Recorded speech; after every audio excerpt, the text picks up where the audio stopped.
Buha! Buha! Yo, yo, I'm Jovan Buha, Lakers beat writer for The Athletic, and welcome to another Lakers postgame reaction show. I just got back from Crypto.com Arena, where the Lakers won their third straight game. They are 3-0 to start the season. They beat the Sacramento Kings 131 to 127. And this is LA's best start since 2010, 2011. They started that season 8-0.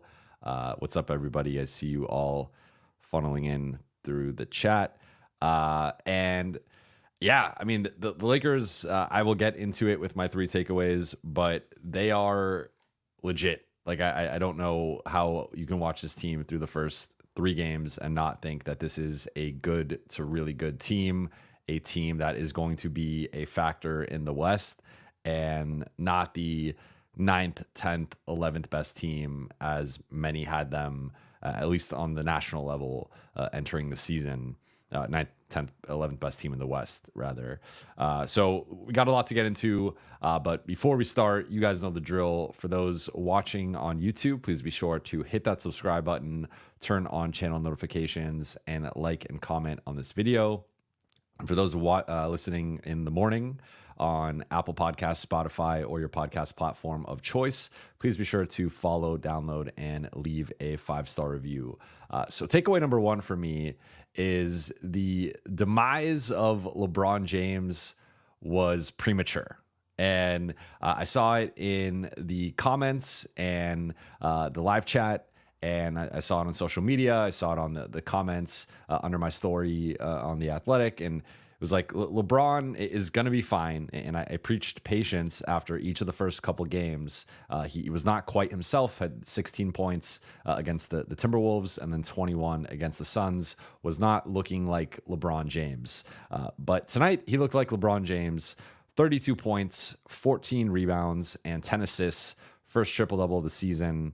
And scored 16 points in the fourth quarter, 16 of LA's 21 to start the frame. They started it on a 21-0 run, which was just incredible. And it got LA, after they had blown the lead, LA blew first a 15-point first half lead, and then they built it back up in the fourth quarter, and then they blew the lead again, and it got down into crunch time. But LeBron was, just the remarkable level of shot making from him, a level of shot making we had not seen yet this season. But also, season highs in rebounds and assists. Had a block as well. Did have 5 turnovers, and turnovers were a major issue for the Lakers. They had 19 turnovers as a team, leading to 25 Sacramento points. Austin led the team with 6 turnovers. LeBron had 5, and they both really struggled making entry passes and cross-court passes. And Sacramento just is so quick defensively and just so athletic that they were able to play passing lanes and they're able to make defensive rotations that a lot of teams can't make just because of the speed of guys like Fox and Monk and who else. Looking at the steals here, even DeMar DeRozan had 3 steals. Keegan Murray had a couple. Sabonis had 1. So, their entire starting lineup each had at least 1 steal. And 4 of the 5 had 2+. So that just showed, Sacramento is not a good defensive team, but they were disruptive and physical in this game. But it didn't matter when LeBron starts the fourth quarter the way that he starts it, taking the game over, hitting 3 threes, getting an and one, and again, scoring 16 of his 32 in the fourth quarter, all within a 2-minute and 59-second span. So I see... we got a super chat here from TRav3. What a difference a coaching change makes. Yes, what a difference. This is largely the same group. Really, you swapped in Dalton Knecht for Taurean Prince. That's been the biggest rotation change, I guess, technically, like Max Christie for Spencer Dinwiddie or Cam Reddish as well. A healthy Gabe Vincent, but no Jared Vanderbilt. And this group looks like a 50+ win team easily, in my opinion, through the first 3 games. And depending on matchups and health, that will determine, I think, how far they go. But yeah, I mean, LeBron took over in the beginning of the fourth, and JJ and AD were raving about it. Of just like, again, this guy's 39, year 22, and he continues to just amaze them. And really, they expected this, according to them, but it had been a matter of time. Like it was only a matter of time, rather, until LeBron had a stretch like this, and within a 3-minute span, he swung this game. Like Sacramento was running away with the game, and it was following a similar script to some of the other games that these two teams have played, where LA has gotten out to good starts, almost the inverse of the Phoenix matchups. And then Sacramento eventually chips away at it. They are relentless in transition, and they were creating a lot of turnovers, and they're getting to the free throw line and making their threes. So like that formula is really tough to contain. And this has just been a really tough matchup for the Lakers because their guards are not as athletic. And if you look at Austin Reeves, D'Angelo Russell, Gabe Vincent, and compare that to Malik Monk, De'Aaron Fox, even Kevin Huerter is kind of, he's not athletic necessarily, but he's quick and that's partly how he gets open offensively. So like, especially Fox and Monk in particular are just really tough covers for LA. But LeBron took over to begin the fourth, and it was just like, I think this is why I was preaching the patience. LeBron. Like, yes, he's, I think, had some uncharacteristic turnovers and misses in the paint. He's been blocked a couple times over the past couple games where it's felt like the LeBron of even last year's maybe dunking that or getting an and one. But he still had several cuts for dunks and impressive finishes in transition over these first 3 games. And it feels like he's starting to just get his rhythm and his groove back and his stamina back, honestly, because I felt like he was asking out of the first couple games at various points. So LeBron is not technically on the decline just because of his age and the workload, but he's still one of the best players in the league. And I think anyone saying otherwise is just it's just not true. Second takeaway from me is Dalton Knecht is already becoming arguably the Lakers' most important bench player. Outside of, obviously, Jared Vanderbilt probably has that distinction once he's healthy, but among this group, Dalton Knecht has become vital, and he's been a plus-minus darling. He led the team in both points and minutes off the bench tonight, 10 points in 20 minutes. So hit a couple threes, also had an assist. Did have 3 fouls, but I feel like he continues to compete defensively. Like, yes, he's going to be blown by, he's going to be scored on, but he's at least trying. Didn't have a rebound, but I mean, the Sacramento shot 51% and hit 15 threes, so that there wasn't, similar to the Phoenix game, there wasn't much to rebound. But Dalton, to me, has just looked really good. The lineups with Dalton have looked really good, and I feel like the Lakers, they have this new shiny toy that they're still figuring out how they want to use. But Dalton, again, I've mentioned it earlier, I think after the Phoenix game, and just progressively, talked about it in my 5 lessons from the Minnesota game. Like, he's only going to grow in importance. He's only going to play better offensively. And I would not be surprised if Dalton at some point is consistently in that like 25, 28 minute, range for this group. And I don't know who those minutes come at the expense of. Is it Max? Is it D'Lo? Is it Gabe? What does that look like? I'm not quite sure yet. I think we got to have a bit of a bigger sample size to kind of figure that out. But Dalton's been awesome, and there's just his shooting, and like you already see it where defenses are aware of it and they're tracking him, and it's clear that he's on the scouting report as a shooter that you cannot leave, and that just does so many things for LA's spacing and just the different actions and sets that they're able to get into, and using him flowing, coming out of pin downs or dribble handoffs or decoy actions, whatever it is. Like he amplifies everything LA is trying to do offensively. So Dalton, to me, is just continues to impress. He continues to look more comfortable out there. Had a nice back cut for a dunk, and I think Dalton already, Max had a rough performance tonight. Gabe was okay. Didn't shoot the ball well. Jackson continues to be solid in his role, but Dalton has been, in my opinion, probably their best bench player through the first 3 games. I think it's probably between him and Jackson, and I would probably lean Dalton. So really impressive start for the rookie. It was part of this lineup that if you look at sometimes the box score doesn't always tell the story of a game, but in this case, there are some clear trends here where you have 4 guys, 3 of whom had were minus 20 or worse in AD, Austin, and Max, and Gabe was also a minus 5. And then this other 5-man unit or other 5 players who are part of a 5-man unit in Jackson, Dalton, LeBron, Rui, and D'Lo, who are all plus 13 or better. And I thought like that group really performed well in both the second and fourth quarters. And that obviously LeBron goes off and that's going to swing the plus minus to some extent. But like it's crazy that AD played 38 minutes, a team leading 38 minutes, and it was a minus 22.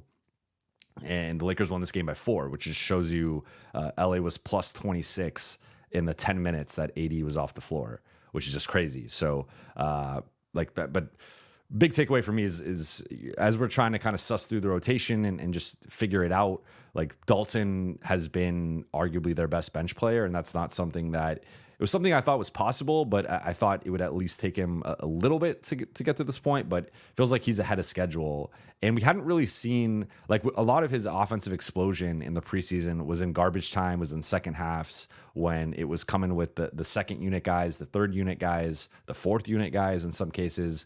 And this is like this was his best offensive game, in my opinion, like with the actual rotation of like he's playing with the real team and just sort of assimilating into different lineups and different roles. So really strong start for Dalton. I do see there's another super chat. As a reminder, I will be getting into the Q&A once I finish my 3 takeaways. And then my third and final takeaway, and this is the most important takeaway, is the Lakers are for real.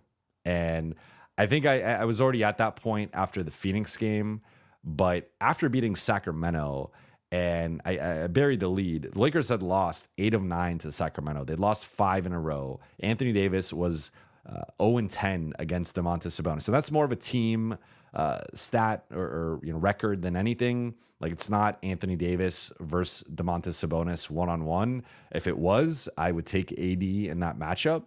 But still, that was a narrative that it's something that had been talked about on podcasts and on TV, and like AD put that to rest. He had a monster game. He was overshadowed by LeBron, but still, AD 31 points, 9 rebounds, 2 assists, 3 steals, 2 blocks, was incredible defensively, and 3 straight 30-point games to start the season. He's the leading scorer in the NBA right now. AD's been awesome. He's, again, MVP caliber season, MVP caliber start to the season, defensive player caliber start, defensive player of the year caliber start to the season, and like he's been great. And like that, this is where plus minus can be misleading because AD, like yes, they were outscored, but that was 2 huge runs for Sacramento, and then on the flip side, LA had a couple of big runs when AD was off the floor, but he was clearly, I mean, I think the Lakers' best player overall for the game, but if you want to say it was LeBron, then he was, a clear number 2 there. But the Lakers 3-0 against a tough slate. Like this was Minnesota, who many people have as a top 4 team in the West. Some people have them as high as number 2 behind Oklahoma City. And yes, they underwent some changes with Dante DiVincenzo and Julius Randle there, but the Lakers underwent changes too. They have a brand new coaching staff, and some guys like Gabe Vincent wasn't a big part of last season's team. Max Christie had an inconsistent role last year. Dalton Knecht was not on last year's team. Jackson Hayes only played a role really in the second half of the season. So like technically the starting lineup, and even the starting lineup didn't really start playing together until February. So like, yes, there is some continuity here. There is some overlap from last year's team and even some overlap from the previous season when they made the conference finals. But this is largely a brand new rotation for the Lakers, along with a new offensive system, a new defensive system. And it's looked really good on both sides of the ball. Tonight, the transition defense and the turnovers were issues. partly, I think part of that was second night of a back-to-back, Sacramento. It's a tough matchup. And if you're the Lakers, like I asked AD about the state of the team, and he said, like, we put the league on notice and we are a different team this year. And he's like, we still have stuff to work on both sides of the ball, but we'd rather be 3-0 than 2-1 or 1-2 or 0-3 and still figuring those things out. Like, you take the wins and then you figure it out as you go. So I think for LA to face levels of adversity in all three games, Minnesota goes on the run, cuts it to 4 with 10 minutes left in the fourth quarter. They could have folded. Phoenix starts and is up 20 points multiple times in the first half. They could have folded. Sacramento goes on not one, but 2 big runs to regain the lead, make it a game. Second time they didn't regain the lead, but they got it right there. The Lakers could have choked it away or fumbled it away in the fourth quarter, and they didn't. And so I think already they've showed a different level of mental toughness and resilience and just calm under pressure compared to last season, but also the execution element of it on both sides of the ball. It's just at a different level right now. And defensively, it could certainly be better. I think that they do miss Vando and Christian Wood. Christian Wood is statistically a good rim protector. I don't think he's as good as the numbers say, but he's still a better rim protector than Jackson. Vando's obviously their best perimeter defender. So they're not operate. And still, like, I think even when healthy, they don't have quite the level of like elite defensive talent outside of AD and Vando. And I think Max has the potential to get there. But offensively, the starting lineup, all 5 starters had 16 plus points. I should mention that D'Lo had a major bounce back performance. He hit 3 threes. All of them felt very timely, and 16 points, 5 assists for D'Lo. So this was his best game, 6 of 11 shooting, 3 for 6 on threes. So like the Lakers are just humming right now. And JJ said before and after the game that basketball is an imperfect game, and that you're going to make mistakes inevitably. There's going to be deficiencies, but it's about problem solving and figuring it out and finding a way to get the win. And that's what the Lakers have done in all 3 games. And again, there was different points in all 3 games where the Lakers could have folded and they could have lost, and they could be 2-1 and they could be 1-2 and they could even be 0-3. But they're not. They're 3-0 because this team has a different level. They have a different attitude. They have a different mindset. They are running much better and much more consistent offensive sets. They're much more organized and structured on that end. And then defensively, they're problem solving on the fly and trying different things and not just being dogmatic and stuck with one defensive system that can work some nights, but can also get lit up. And they're trying zones, switching, pre-switching, more aggressive tactics with hedging, drop coverage, playing to the level of like they're doing all these different things defensively, and really it's based on the opponent and their personnel, but it's also based on the Lakers personnel and who's out there and what those players' strengths and weaknesses are. So some of this stuff is low-hanging fruit, and obviously it's naturally going to bring up a comparison with Darvin Ham, and that's been a popular thing, especially like anytime a player has a quote, it ends up being a comparison between Darvin and JJ. And I think it's time to kind of move past that. I don't think we need to keep harping on Darvin and his shortcomings and what went wrong last season. But I think more so the focus should just be on what JJ is doing right. And he's playing the best players on the team. He's playing the right lineups. He has a good system on both sides of the ball.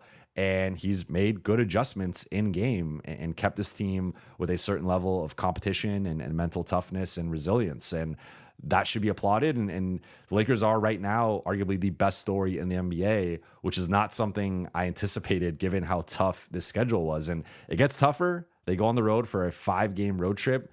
Got Phoenix on the trip, Cleveland on the trip, Memphis on the trip. Detroit and Toronto are easier games that they should easily win, barring an injury or something. But outside of that, those other 3 games are going to be tough, especially Phoenix and Cleveland, the 2 first games.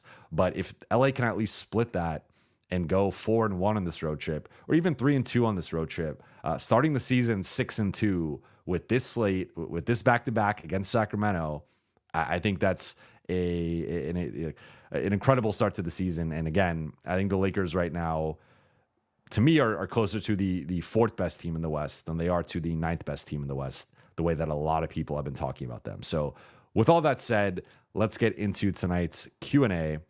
So first, I'm going to start with the super chat question from Luis Fernando Arazia. Sorry, I probably butchered that. What's keeping us from signing Dwight Howard? I don't think Dwight Howard is an NBA caliber player anymore. I think that's what's keeping the Lakers from signing Dwight Howard. It's been a couple of years, and really once you're later into a couple of years since he played in the NBA, and once you're later into your career, like mid to late 30s, it's just hard to get that back. And I think if Dwight Howard was still an NBA caliber player, the Lakers or someone else would hire him or sign him. But that's not the case anymore. And I think Dwight already kind of after the third stint with the Lakers was on his way out of the league, and just in terms of his production and what he was still capable of. So I think that's the short. Like, I know there's a lot of nostalgia around Dwight in his 3 stints with the Lakers, and especially the 2020 version of Dwight. But that was 4 years ago, really 4.5, or a little bit past 4. And I don't think that player's still there. Otherwise, I think if any team would know that, it would be the Lakers, right? So he was there last night for the Suns game, but I don't think Dwight Howard is in game shape anymore, or game rotation level shape or production anymore. Shibugin or Shibugin, sorry, I promise I'll try and get this. Thank you for the super chat. How much rope should Max get? So this is a good question, because Max is, I believe, the only Laker to have a negative plus minus in all 3 games. I could be wrong on that, but I scanned all 3 box scores that I have here, and I'm pretty sure that's correct. It might be maybe one other, maybe Gabe, but I think it's only Max. Austin was positive last game. So yeah, I think it's only Max. And Max he's not played well offensively. I think like it's clear that the Lakers and Max are still figuring out his offensive role. Like there's the clear element of just like taking open threes, being a catch and shoot guy. And he went 0 for 2 tonight. And he was 1 for 4. Yeah, 1 for 4 in the first 2 games. So Max is 1 for 6 on threes through the first 3 games. I'd like to see that volume go up a little bit more, but obviously he's got to shoot the ball better. Defensively, I actually think Max has been solid. Like when I went back and watched or rewatched the Minnesota game, I thought he got in foul trouble, and that's what limited his minutes. But I actually feel like he committed some good fouls where he was stopping Julius Randle or Rudy Gobert from getting a layup, getting a dunk. And to me, I will always err on, I'd rather a guy just foul a dude as long as it's not an and one and just prevent that basket. So that is something that, I think, and even the Phoenix game, like that's just such a tough matchup, but I thought he held his own for the most part. He continues to rebound the ball well.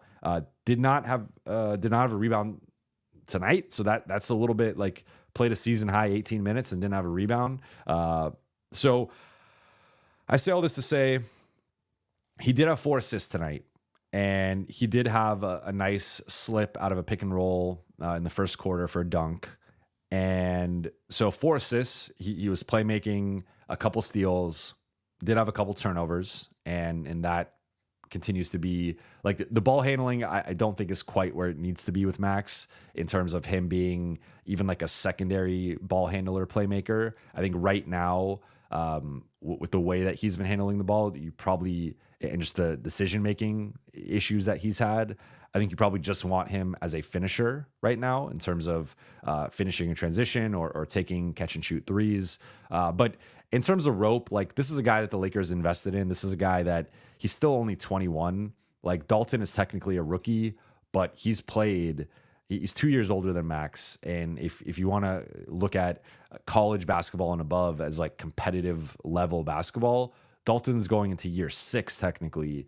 Max only played 1 year at Michigan State, going to his 3rd season, so he's in year 4. So like there's a gap there between even a guy like Dalton and Max in comparison with, just their high level reps of high level competitive basketball. And then you also look at the minutes factor of Max he's played less than 1,500 minutes through his first 2 seasons.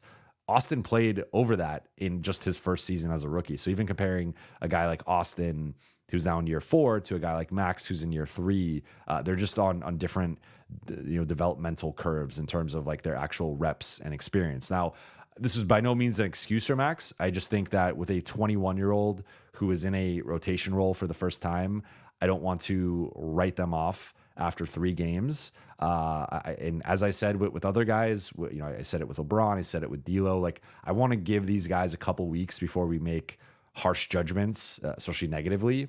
So for me, I think with Max, like, do you potentially reduce his role a little bit right now? I think so. I think maybe he's like the ninth or 8th or 9th guy, like kind of right there with Jackson.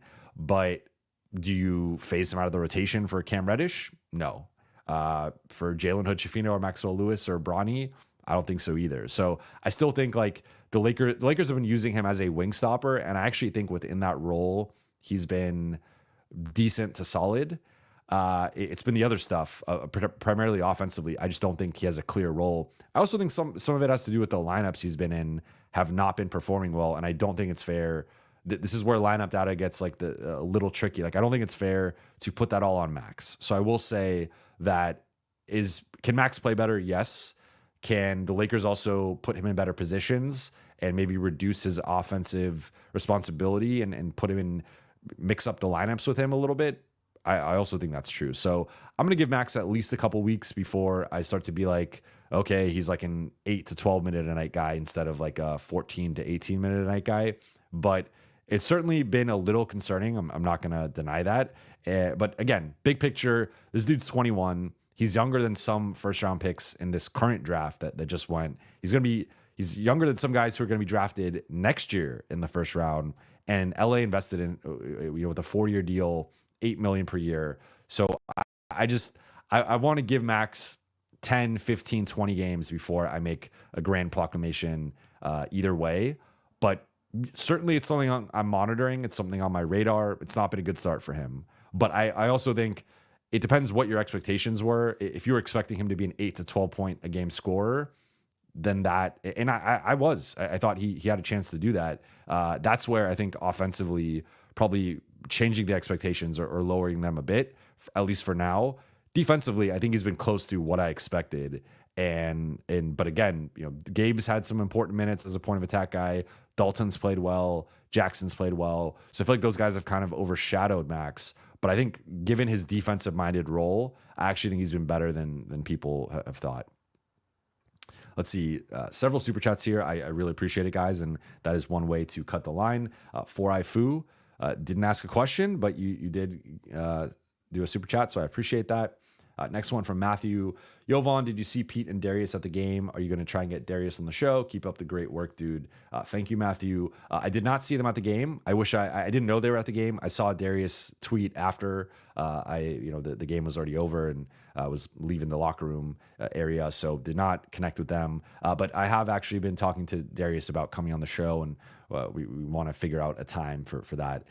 So I don't necessarily think it's imminent, but I think at some point Darius will be on the show, and I would love to have Pete back on the show, and it sounds like that will happen as well at some point based on kind of what we were talking about after. So, I would love to have. I'm a big fan of LFR.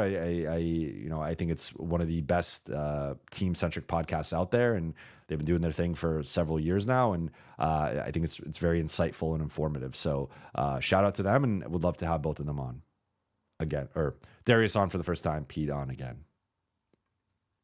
Next one from 4i Fu. Do you still think Rui has to be traded to be peak?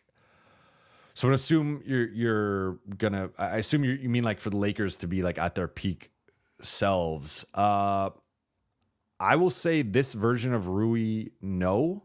Now, we have seen with Rui going back to last season, like I thought the way he closed the season was really, he closed the season really well. It was really impressive, but then really struggled in that Denver series. And even going back to the playoff run, the 2023 conference finals run. He was really good in the Memphis series, got phased out in the Golden State series, and then was really good in the Denver series. So we've seen with Rui, there tends to be the peaks and valleys, the ups and downs. I think the good outweighs the bad in general outside of that 2024 first round Denver series. But I think this version of Rui with how bought in and focused and aware he's been defensively, and then also offensively. Like, I can't remember the last time Rui's been trying to dunk like this. Like, it's been multiple times a game where he's trying to dunk on someone's head, and he's not often actually getting the foul call, and it's tend to be like a missed shot attempt. But I like the aggression. I like the assertiveness with Rui. I always say, like, Rui to me is like a guy who you need to slap him a couple times on the chest and like just be like, just go, like, be that physical, offensive weapon that you are capable of being. And I feel like he's been that the first 3 games. I think he's been in that conversation. Like, I would say on the whole, Austin's been their 3rd best player, but I think Rui's been their 4th best player, and he's been close to Austin in my opinion overall through the first 3 games. So like I've been really impressed with Rui. So I would say this version of Rui doesn't have to be traded. If he goes back to being more of the inconsistent player, the guy who can be a bit passive, the guy who can stop playing within the team scheme on both sides of the ball. Like, it was the one clip with LeBron saying, I've hit 10 straight shots, like, don't take a pull-up jumper to Rui. And like, that was obviously in jest and like, kind of a joke, but like, that is kind of, sometimes it is a guy will hit a few shots or kind of heat up, and like, Rui gets the ball, and like the bad version of Rui will then take the shot. And I think he's been much better with that this season. So I don't really think we've even seen that type of play this season. But really, for him being locked in on the offensive, like what they're looking to do, and really feeding AD, and that's been the focus, obviously. But then defensively, really focusing on his matchups, like, and what the team is looking to do within a help and rotation. Setting, like, that to me is the key for Rui. And if he plays like this the rest of the season, I think the Lakers should keep him. Even if he's playing like 80 to 90% of the way he's been playing, I think the Lakers should keep him.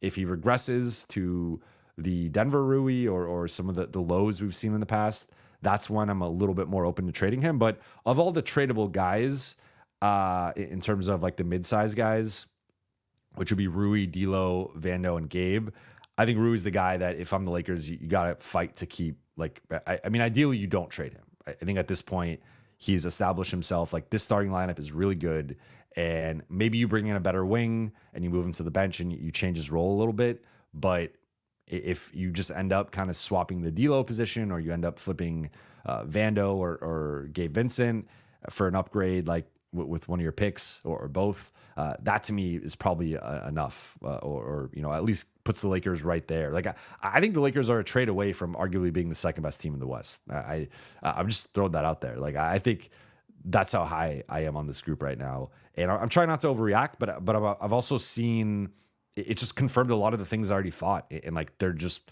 such a difficult team to guard.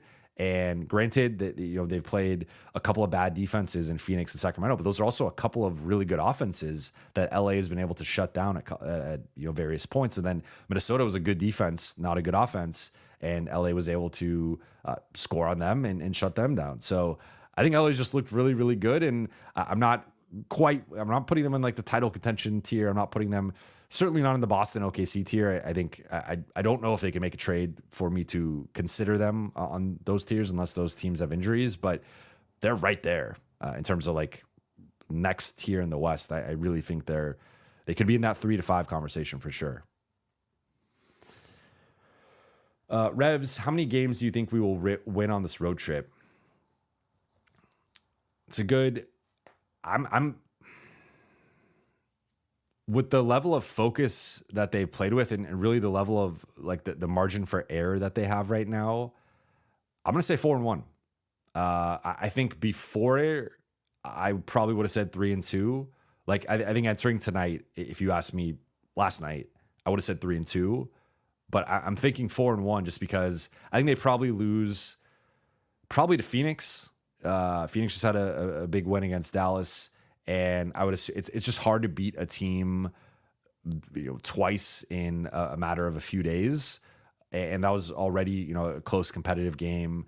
And Phoenix has had some success. They'd won the two previous games to end last season against LA and won both of them by double figures and really dominated large stretches of those games. So I will say I think they probably lose the Phoenix game, but I could see them winning the rest.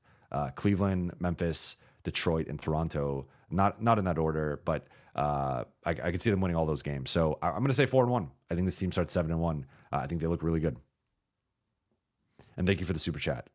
Next one from Luis Fernando. Again, I'm not going to butcher your last name. Why does AD struggle with centers like Sabonis and Zubats, and what should he lean on to beat them? It's also pronounced Araiza. Okay, my friend. Thank you. Okay, so Luis Fernando Araiza.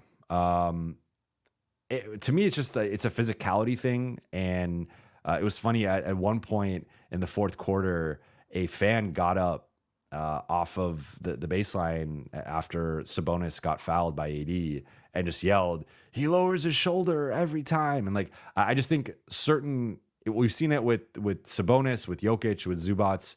I think if AD is playing a guy who's as strong or stronger than him, he's just not often going to win the paint battle, the ground game. That's Sabonis's game.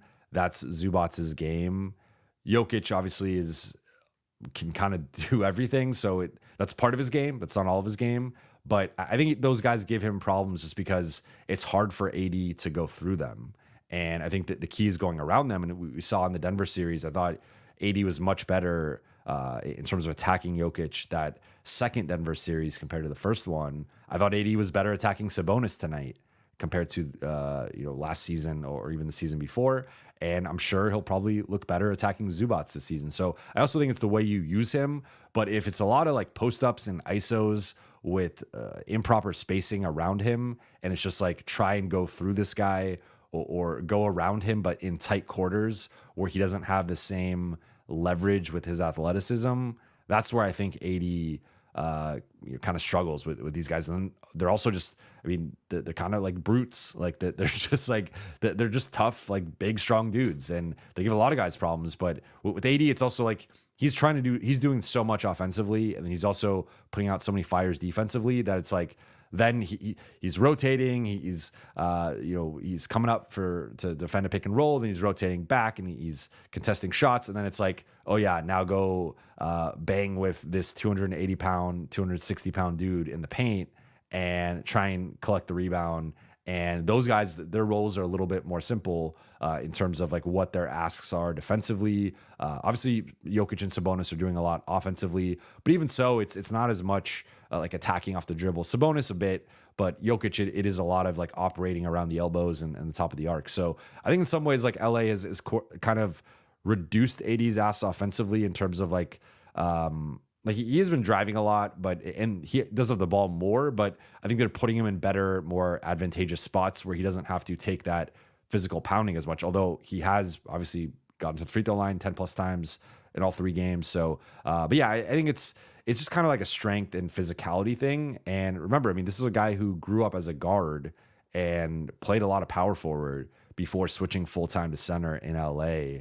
And I think these guys have all grown up basically as setters and played a certain style. And I just think it's a tough matchup for him, that type of player. But he looked better tonight against Sabonis, I think, than he did at any point last season. There's still Sabonis hitting him with his shoulder, driving into him and stuff, and drawing fouls. And it's still a challenge for AD, but I thought he handled it well. A couple more here. This one from Controversial Man. What strategies do you use to prevent emotions from impacting your reporting? And how do you deal with your mental health as a fan/writer? Wow. This is a deep question. Thank you for the super chat. Preventing emotions, I think for me, I kind of let the emotion happen, but then I try to distance myself from it, whatever that emotion is, if it's positive or negative. I think at this point, I've been in NBA locker rooms since 2011. When I was 18, I started getting credentialed through ESPN and True Hoop. So I've, at this point, been in NBA locker rooms for 13 years. And I made a conscious choice to separate my fandom or like my self-interest from my analysis. And I've always I believe in putting the job first, putting my analysis first, putting my objectivity first. So are there certain players that I haven't enjoyed covering based on their answers or based on their play style? Yes. Has it maybe impacted it a little bit? I'm sure on some level, probably, but there's also been cases where I have maybe covered guys I didn't particularly like on either a personal level or a playing style level, but then they also are struggling. And it's sort of like, well, the objective truth is like they're just not playing up to the standard that the team is expecting or that the fan base is expecting. And like I'm being critical of them, but it's honest criticism because they're not performing. So it's kind of a fine line there. But for me, I just try to keep like good perspective with it. And for me, like I'd rather be right and not necessarily love what I'm saying, even if on like a personal level, I don't. Again, if I don't like a certain player or don't like their playing style, I'd rather still have the right opinion and maybe disagree like privately than be wrong. So for me, it's always about being right and being as objective and as honest and accurate as I can be. And am I human? Yes. Does bias creep in on some level with certain things? I'm sure. Like I'm not a robot, but I try to find the balance as best as I can. And I think for me, some people like Bill Simmons, he's a Boston fan, he's a Celtics fan, and he finds a way to work it in. And technically, he's more of like an analyst or a podcaster or media personality, whatever, not as much a reporter. But for me, a guy that I idolized coming into this business was Zach Lowe, and he was the guy who talked about killing his Celtics fandom and really focusing on the job and just doing the work and being objective. And like that's what I've tried to do with my work. And it's tricky covering a team and being objective versus covering the league and being objective because you have a little bit more distance when you're covering the league. Like if I criticize D'Lo or Russ when he was on the team or Pat Bev or whoever, then I'm facing those people on a daily basis, and it can be awkward and it can make for awkward interactions. But at the end of the day, I believe my duty is to be as honest as I possibly can. Of course, there's always going to be some level of like, I can't say every opinion or thought that I have, and I got to keep it professional. And I also got to keep it, sometimes within certain boundaries. But I try to be as like, and I hope that you guys see that as the audience and listeners and people interacting with me. Like I really try to give you what I truly feel, and truly think, and or what I know from talking to people or being on the ground and reporting and getting that information. But I also I'm sure on some level there is an emotional element to it, but I try to balance that. And then dealing with mental health, I don't have a great answer for you. My mental health is not, especially like dealing with YouTube now. Like I already dealt with it with Twitter and the Athletic comment section and sometimes Reddit and stuff. But like now the YouTube podcast element, I would say 95 to 98% of the comments and interactions are positive, but there will be that 2 to 5% that's negative, and sometimes it can get in your head a bit and bother you a bit. But so that I'm still working on. I'm still trying to navigate and figure out. But again, I really appreciate all the support from all of you listening and watching. And I know for most of you, it's been positive and support and feedback. And that's why I've continued to keep growing this, keep doing this. And like that's been a huge driving factor for me. But of course, you see a negative comment about not as so much about opinion, but if it's about like my appearance or it's about my voice or something with my camera or whatever, like those are the types of things that could get in your head about, you could get in your head a bit about. And it has affected me at times. I'm not going to lie. But I think for me, it's again, kind of keeping that perspective of like, most of the people I think like what I'm doing. The audience keeps growing, the views keep going up. And, it seems like, again, I've gotten largely positive feedback. So I'm going to keep going with it. But certainly mental health is tough because I don't get a lot of sleep. I travel a lot. I'm constantly sick. I've basically been sick for like over 3 weeks, and it's a lot to juggle, but I love it. I love the NBA. I love basketball, and it's a dream job, and I could not imagine doing anything else. So I know it's kind of a personal question. I wanted to kind of open up and share a little bit with you guys, but yeah, I really appreciate you all. We got 660 right now, by the way. So that's the biggest number we've had. I don't know if it's been bigger. I'm going to go a couple more minutes because I am leaving tomorrow for 12 days and I want to spend some time with my wife. But I see there's a couple more super chats, and then I'll do a couple of quick questions in the live chat. For Ifu, does Walker Kessler make this team that good, or who's the trade target that would put the Lakers over the hump? So I got aggregated on the Walker Kessler thing, even though I did not say I was reporting anything. I mean, they have been interested in him, so I didn't feel like that was new information, but the aggregators will aggregate. I think Walker Kessler, if you just replace Jackson Hayes with Walker Kessler and probably play a little bit more two big lineups, like Jackson played 15 minutes tonight or just under 15. Yeah, I think that makes the team a lot better, because the one issue still with Jackson, like the finishing is good, his dribble handoff game, screening, rolling. I like the way the Lakers have used him offensively. It's still just the defense, and particularly the rim protection, the interior defense. Like, if you can get into the paint on Jackson, you're probably going to score on him or draw a foul or get a high percentage look. And that's just not the case with Walker Kessler. And I think for the price of Walker Kessler, in terms of like his actual salary, it's just such a value compared to like how, like, you know, of course, a Rudy Gobert, right? But he's making 40 plus million, and you know, so it's just like there aren't many guys who can protect the rim at the level that Walker Kessler can, and most of them are all-star, all NBA caliber bigs, or they're making 30 plus million, or they're like starting bigs on like a good team that isn't looking to trade them. So a guy like Walker Kessler potentially being available, if you look at the bad teams and like who their bigs are, I think he's arguably the best big on a bad team that's going to be available, and I think he fills a critical role for the Lakers. So that would be certainly one. I still think if a two-way wing springs available, that would be someone that would be interesting. But then also, given LA's increase in usage with D'Lo, with Austin, I think D'Lo becomes a little bit more expendable, and you could probably go with a more defensive-minded guard. So that would be, I think, the three semi holes on the roster. I mean, still backup center.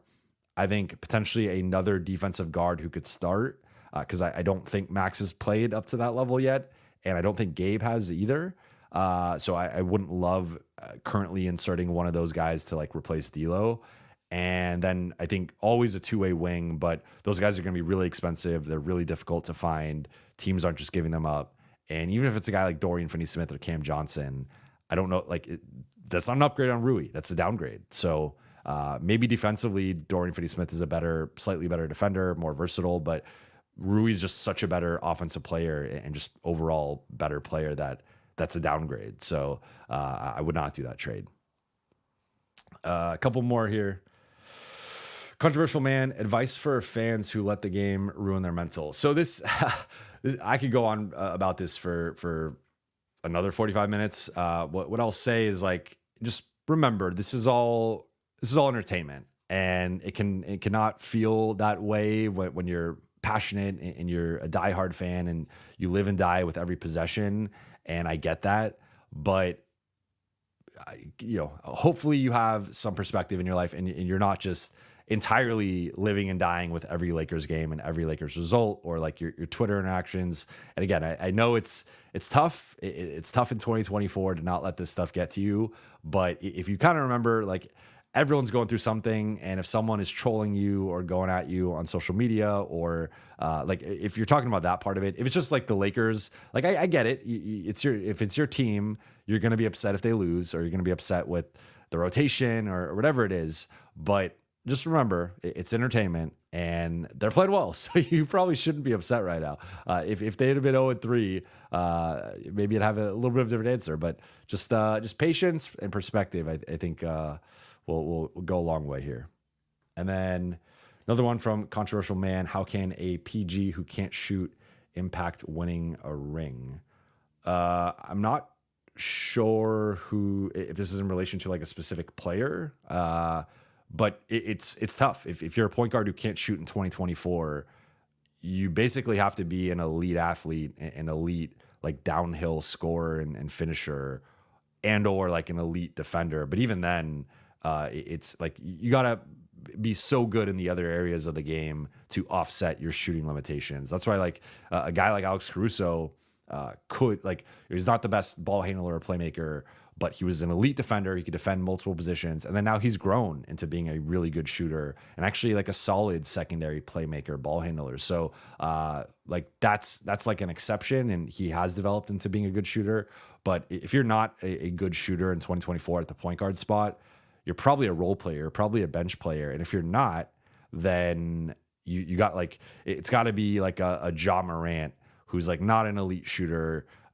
His jump shot kind of comes and goes in terms of like on threes, but he's so athletic, so explosive that he can get downhill. He's an elite ball handler and playmaker, and that's like the exception, right? But it's just tough in 2024 to not be a good shooting point guard. Okay, I've been doing primarily super chats, which I really do appreciate, but want to get to a couple of questions in here. Is it prime Ben Simmons? Yeah, I mean, almost at this point, I almost view Ben Simmons more as like a point forward rather than a point guard, because I probably want him defending wings or like power forwards. So I like Ben Simmons as like a bench option. I don't like Ben Simmons as a starter, but I also because of his contract, it's a pretty tough one to match. Like I don't think D'Lo and Vando is worth Ben Simmons personally. So I don't like just kind of thinking about a potential.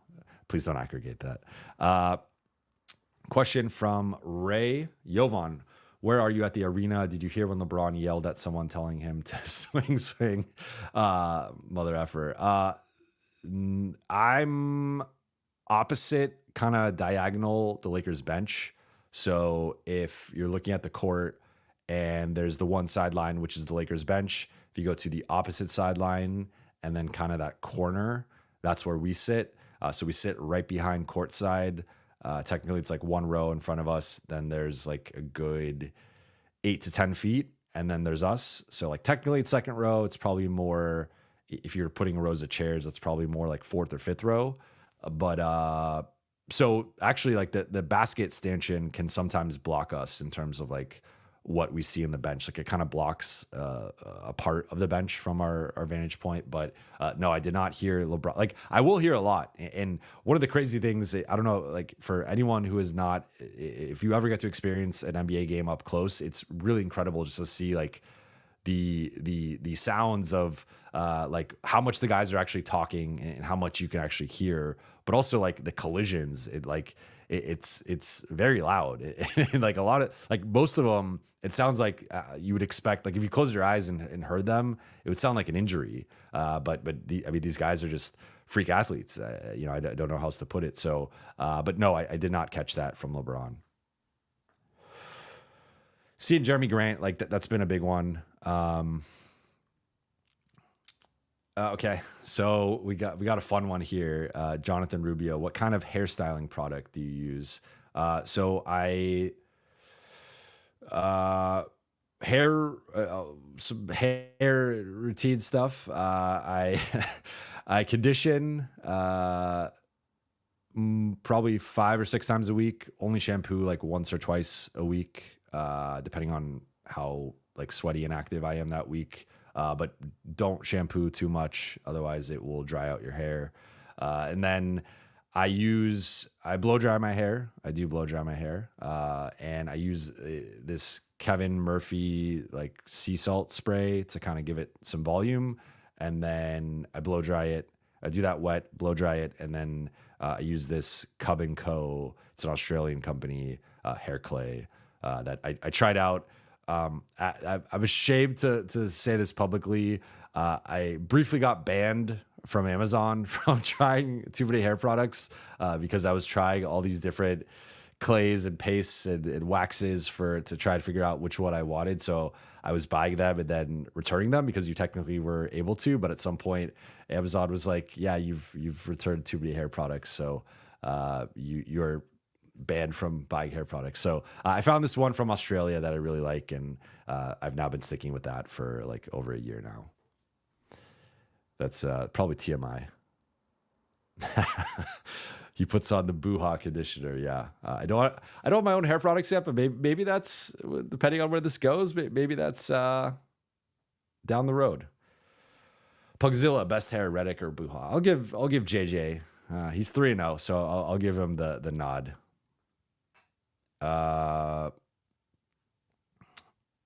Okay. Any couple more, or I'm about to wrap. Controversial man, what are your favorite artists? My favorite artist is Drake, but it's been Big and Angelino. It's been tough because of the Drake Kendrick beef. So all time Drake. I was longtime Weeknd fan, like before he blew up. That's like the one artist I will claim I was a fan of from the beginning before he was like a megastar. And then I'm mainly like a rap hip hop guy, a little bit of R&B, but that's my preferred music. Okay. Dark Galaxy, what have your thoughts been on AR? Obviously tonight was a tough game from a turnover perspective with AR, but 16, 7, and 6. Like, he's rebounded the ball really well in 2 of the 3 games. He's had a couple of good assist games. And even tonight, 7 to 12, he was efficient. So outside of the turnovers, like he was guarding De'Aaron Fox a lot. And Fox was 9 for 20, not all because of Austin, but he was the primary assignment. So I think Austin's had a good start to the season. I think he's been their 3rd best player. Does he have stuff to work on? Yes. The shot, he was 2 for 4, so he's only had one really, not one subpar 3-point shooting game. But the rebounding's been a plus. I think the defense has been above average, especially considering he's had De'Aaron Fox, Anthony Edwards, and Devin Booker. Like, that's a murderer's row of defensive assignments. And I think he held up, all things considered, fairly well, just given his physical limitations in those particular matchups. All 3 guys 2 of those guys are bigger than him. All 3 are more athletic and quicker than him. And he still was able to at least, be somewhat disruptive and not just get completely burned by those 3 guys. So I think, funnel, obviously he had a lot of help, and AD was switching on to those guys, and team defense has been the strength of the Lakers more so than individual defense outside of AD. But I think Austin's been fine. Like, the turnovers, it's a learning curve for him. I think a little bit in terms of having the ball more, and this was a tough matchup for him, I think, with just their quickness defensively. But again, I don't want to overreact either way. But I think Austin's been really solid, and to me, he's been their 3rd best player.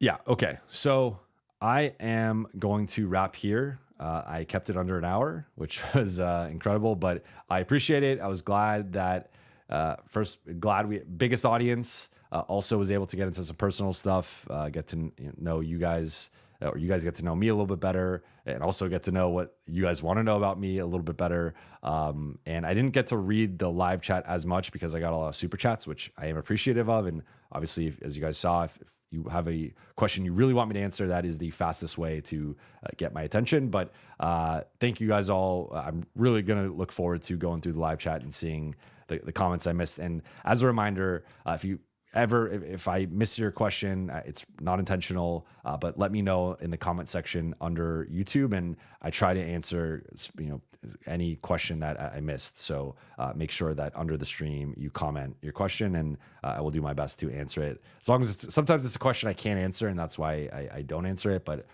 most of them I can answer, and I will do my best to give you a quick and accurate response. So that will do it for today's stream. Thank you all so much for watching and listening. For those on YouTube, if you have not subscribed yet and you just watched this stream, please consider subscribing. And if you do, turn on channel notifications so you don't miss the next one. And be sure to like and comment on this video. And for those listening on Apple Podcasts, Spotify, or your podcast platform of choice, please be sure to follow, download, and leave a 5-star review. I'll be back on probably Monday, either Monday or Tuesday, but I'm leaning toward Monday. Certainly Monday night for a live stream after the Lakers Suns game, but potentially with the next episode of Buha's Block on Monday, if not Tuesday. So be on the lookout for that. And again, thank you guys for watching and listening. I will talk to you soon.